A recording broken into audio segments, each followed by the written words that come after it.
Welcome to the Spin X's podcast. I'm Erik Barzeski. I'm Jayson Nickol. I'm Tyson Deskins. So today we're going to talk about how forces can aid into hitting golf shots. And we might dive into a little bit of like how it matches up to maybe your swing type. Me and Erik were just chatting offline a little bit about this. Obviously, we all have force plates and we all use them. I use mine maybe a little bit more just because mine are in the ground. And you guys obviously have the ability to like pull them out and move them as you want. Obviously, Erik's got 3D gears. Tyson's got sports box. So we use a bunch of data in here. I will often see students come in and they'll hit shots and I'll show them the graphs and I'll go, here's your swing. And I will often go, here's what your swing looks like. And then here's all your graph data. And I'll go into the graph data and I'll go like, I can make the graph data look different and then your swing can look different. And then I can make your swing look different and I can make the graph data look different. If you change one, the other changes regardless of which one you say that you're changing. Yeah, exactly. And so when I often will have golfers come in and they'll say they're struggling where they want to hit a draw and I look at their force data and it is very much a fade-based pattern through the ground. So today we're going to dive into a little bit of like how you can change those to help you hit the golf shot that you want. Now, if you don't have force plates, obviously there's a couple, let's talk about hacks into like getting you some feels for that. But for the most part, the golf swing is going to be very visual, right? And so this is where Erik, I believe, was going into. It's for most golfers, it might be easier just to go like, okay, if your arms are at this position in your golf swing, well, let's just change that, right? And I'm saying absolutely for sure. We can also add this, which you can see from face on. I think a lot of golfers don't videotape their swing enough from face on. For sure. And that can add into the shot that you're looking to hit. So we're just limiting to shot shape. Correct. Swing path to the right, swing path to the left. Yep. Yeah. Today for this discussion. Okay, I just wanted to clarify that. I agree generally that you can change shot shape or swing path by changing the way the forces work into the ground. Where we might disagree slightly is, and I'm not talking about the people who, like a lot of people that are really into force plates, like the people who sell force plates, will try to fix almost everything by doing a force plate lesson. I'm not talking about those people. Like, I think we all can agree that there's a time and a place to use force plates, and not everything is fixed with force plates. If a guy's doing some crazy stuff with his wrists, it will show up a little bit in the force plates, but it's not necessarily the way you go about fixing it. You go about fixing it by what it looks like, not the forces necessarily in that one. So we're not talking about that. But where we might disagree slightly is that where the hands and where the forces are going. And I in my mind, I classify a lot of golfers as spinners or jumpers or more linear players. Okay. For sure. Usually the linear players tend to be the better jumpers or pushers, and the rotational players are the better spinners. So it's almost two categories, but there could be a little bit of a third category sometimes. I have spinners and linear players or jumpers that hit draws and that hit fades. Yep. And their patterns are a lot more similar than you would think because of where their forearms rotate the center of the club to, the sweet spot of the club. You can spin a lot, but if you pronate, I guess, your lead forearm, the club comes from the inside. So what would you say to that? Because I definitely agree that sometimes, if your force pattern is a little bit more out to the right, your swing path will be generally a little bit more out to the right. And by adding rotation for someone that swings too far to the right, we can bend the path back around to the left a little bit. So I generally agree with all of that. But what would you say to the idea that it doesn't always, and this might be counter to the direction you wanted to take this, but you can address it quickly and then move on to your side, because we agree more than we disagree. But yeah, well, that's the thing. We might disagree slightly on this. Yeah, it is. We agree more than we disagree, but it's just a good topic because I mean, to everything you just said, I would be like, yeah, absolutely, for sure. Where I would say is you can change somebody where it's like, okay, instead of doing basically rotating your forearms to get the club down, it's like, okay, well, if you're just hitting, like, let's say you're swinging out to the right 3 degrees and we want it to move it to like 1 degree to the left as a right-handed golfer. It's like, okay, well, I want you to just put in more AP force, right? If I can get you to put in some more, which would be rotational, like front to back, basically spinning, we can move that path. And it's like, oh, okay, I just need to feel like I'm pushing more, my lead hit back. Yeah, absolutely. Give me that feel. And they do that. And you see it drastically into the graphs. And it's like, well, now your path goes to the left. It's like, oh, okay. So I can keep basically the exact same pattern I want. But when I want to hit a fade, all I need to do is push harder into my lead foot. Like, yes, exactly. And it's like, oh, okay, interesting. I never thought that. I always thought I had to like, shove the club out or, get my forearms to rotate the other way or whatever it needs to be. And, just to like recap that quickly. Yes, absolutely. There's many different ways that you can make the golf swing work. I think that people will often just think one-dimensionally into that. And sometimes it's like, well, you don't have to change too much of your pattern if we just want to move that angle just a little bit, right? And in our text thread, it was like, well, we're only moving it 2-3 degrees, which when you show people that, or you show like face conditions, it's like, that's so minute in the golf swing. Sometimes it needs to feel like a lot. And again, as coaches, all you're trying to do is find out what's the easiest way to move the player that's in front of you. It might be forearm rotation, or it might be through the force that they're applying into the ground. I find in the latest, let's say 5-10 years of golf, the amount that people move off the golf ball has been limited a lot. Now, don't get me wrong, there are people that sway off the golf ball too much, but I think it's because they're too stagnant in their address position. And if you're somebody that struggles with, let's say you're over the top with your driver and you start centered and then swing up to the top and then swing down from the top, you could aid into moving your path more to the right, again, as a right-handed golfer, if you got some lateral motion off the golf ball, as if, again, you then became that person that moved laterally back towards the target, which is then going to help you drop the club from a better plane. You don't videotape yourself from face on, though. None of this is really going to matter too much for you because you're not going to be able to see those changes that you're making. So Tyson, like when you see people come in, and obviously if you're going to throw them on the force plates and you're just trying to make like subtle changes, do you often just go straight into the video of it, or do you sometimes go like, okay, you have a really neutral pattern when you want to hit this shot, here's a good feel for that, and again, do you ever just use the what you're seeing out of the ground for that? Yeah, for sure. So I'll use the plates, and I'll just sort of say, if you've never been measured on plates, go find somebody that has plates and get measured. Even if you're not trying to change, just for your education and understanding these things that we're talking about. If we're sort of explaining this to the listeners, we have the three main forces that we're measuring: the vertical force, right, the lateral force, and the rotational force. Those are the three forces that we're measuring. To Erik's argument on this, I've seen players who have amazing verticals, laterals, rotationals that fade it, and that I can have another player who their graphs will look identical and they draw it, right? And so to your point, I will definitely look at the graphs and look at those three sort of areas of the forces. And if I feel like those pieces can help the player maybe shift the path or, help stabilize the face in a certain way, I'm going to help them identify that and understand it. I'll oftentimes, when it comes to shifting the pattern of the ball flight, I'll look more at point of application and sort of the line of pressure. Where's pressure going?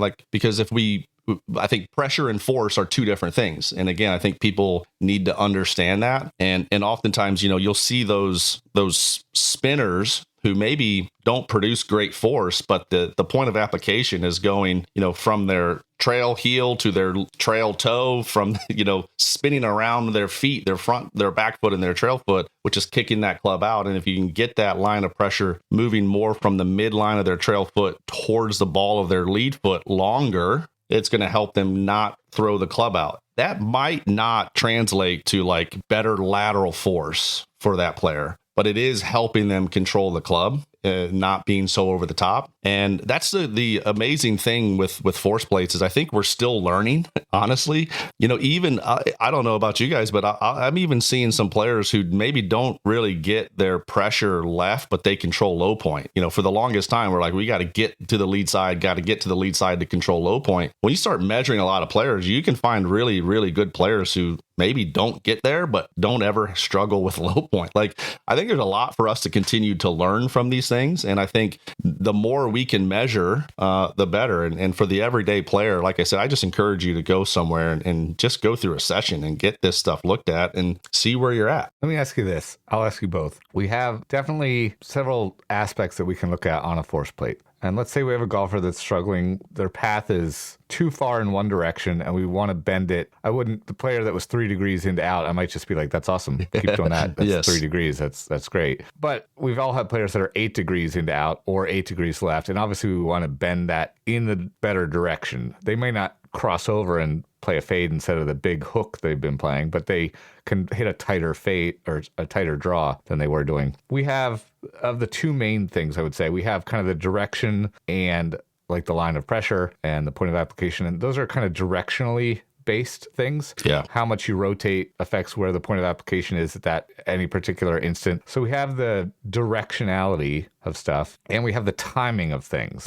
Of those two things, which do you think has a bigger effect on changing the shot shape or the delivery of the club into the ball to affect shot shape? And I can cut out all this 4 minutes of pausing while you guys think about that answer. That's a good question. Honestly, that's a good question. And I think my initial reaction, I think, is the timing is super, super important. I think obviously the direction is as well, but the timing of it is important because that can aid in also the direction that is sort of going. If it's too quickly, then it gets out of line too quickly or at the wrong time. So I would just sort of go timing. Yeah, timing for me too. The biggest ones that I took from all like the Swing Catalyst coaching clinics that I've taken is that the long drive guys do everything faster, and so that they can have their magnitudes higher or longer. And then after that, it goes into the pros. The pros, believe it or not, if I remember off the top of my head, some of their numbers were actually higher, but at a later time.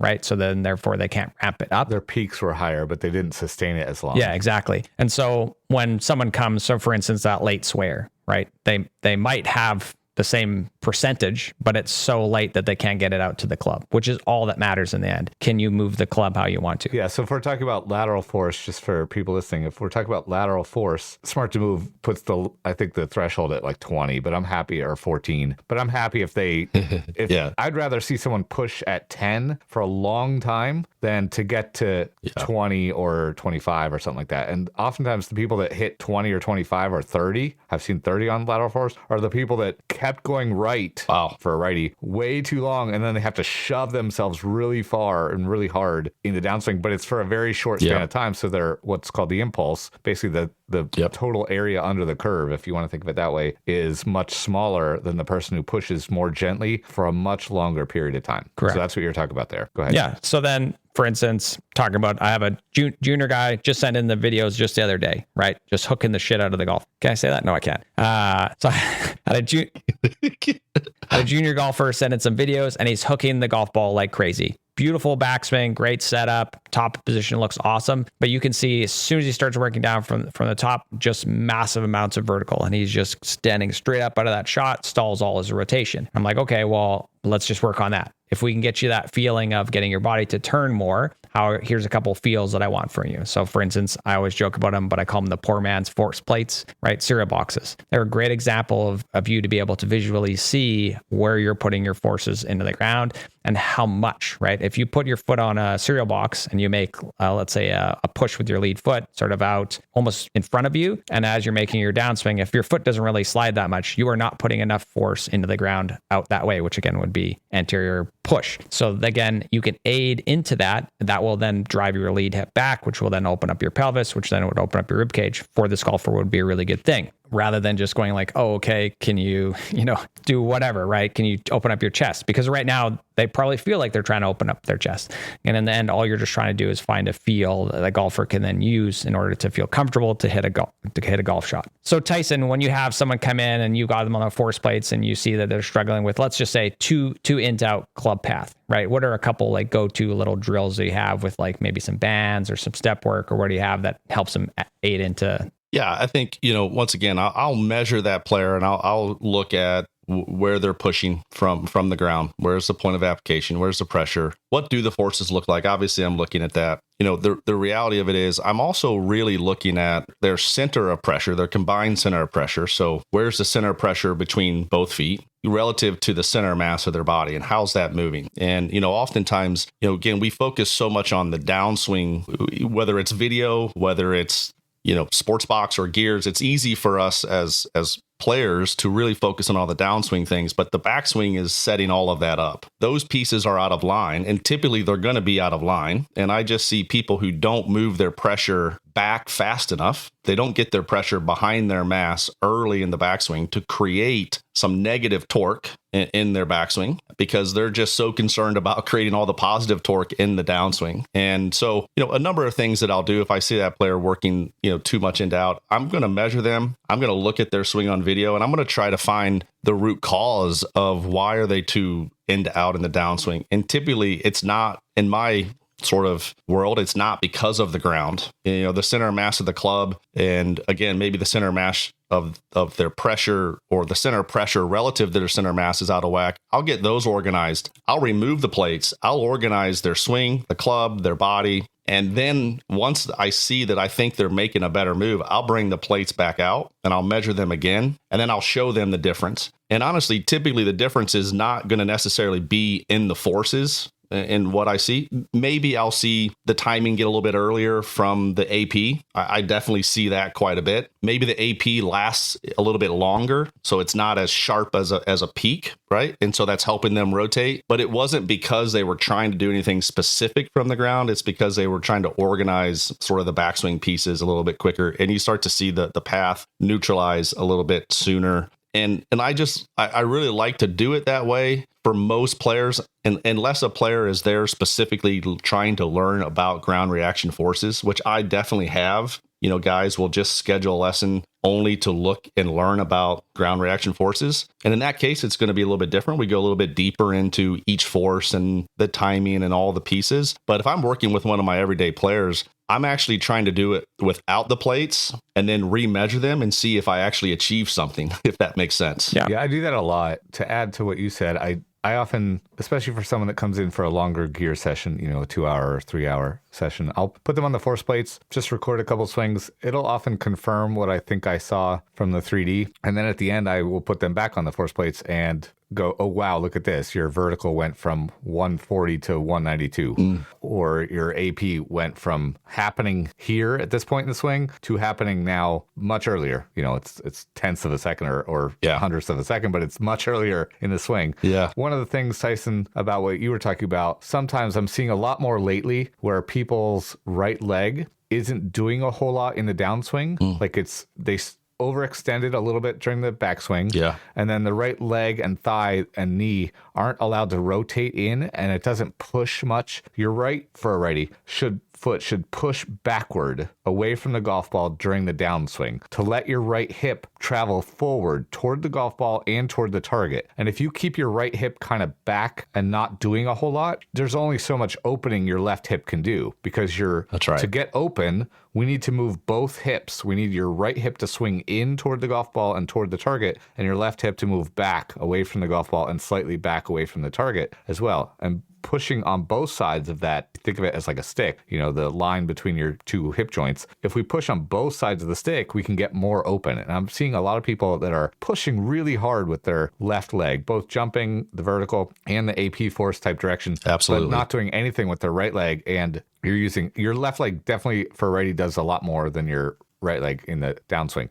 But your right leg can't just be inert. It can't just be a stick hanging off your body, holding your right hip back. Yeah. I mean, that's like people trying to do that to not a real extent. I actually shot a whole YouTube video on that, like the tiger move. I was just going to say, you just post something on that? It's so bad. But there's, to recap, basically there's a bunch of different ways that you can coach and you can help change your swing. Often when you stand behind your swing or you videotape it or stand behind a student, you should just be going like, all right, what dials do I need to tweak here, right? And you can do it through the force, you can do it through videos, you can do it through movement patterns, you can do it through drills. But in the end, you just need to go, okay, here's what the golfer's doing. Here's a couple tools in my toolbox that enables me to correct whatever their pattern is, right? And if you can do it through ground up, or if you do it from the club down, it doesn't really matter. And then you just want to find the one or two things that you need that helps balance out your system so you can play better golf. Absolutely. And I would say, just to reiterate the point of going and getting measured on these, when you actually start to dive into some of this, the coordination of some of these moves, of how the feet are actually pushing against the ground, they're pushing in opposite directions, and the timing is so much quicker than people think. Simply the coordination of this stuff is not easy. And in my opinion, the quicker you can sort of understand some of that and you can start to bleed some of this into your motion, the more efficient your swing is going to be. And honestly, that's when I'm looking at force plate data at this point of my sort of teaching career, I'm looking for efficiency. I'm not necessarily looking to maximize every single force for players, right? Unless it is a long drive guy who's not really pushing pushing against the ground. If I'm just looking for an average everyday golfer, I'm trying to create some efficiencies. And if we create efficiencies, it's going to be more repeatable. It is going to be faster at the same time. And the sooner you start to understand this stuff, in my opinion, the better you're going to be. So go get measured on these things. It's A, it's a lot of fun to learn this stuff. And B, it's going to help your golf swing. All right. So thanks a lot, guys. That was a fantastic episode. If you guys have any questions about any of this, please let us know down in the comments. And if you want us to cover anything, let us know.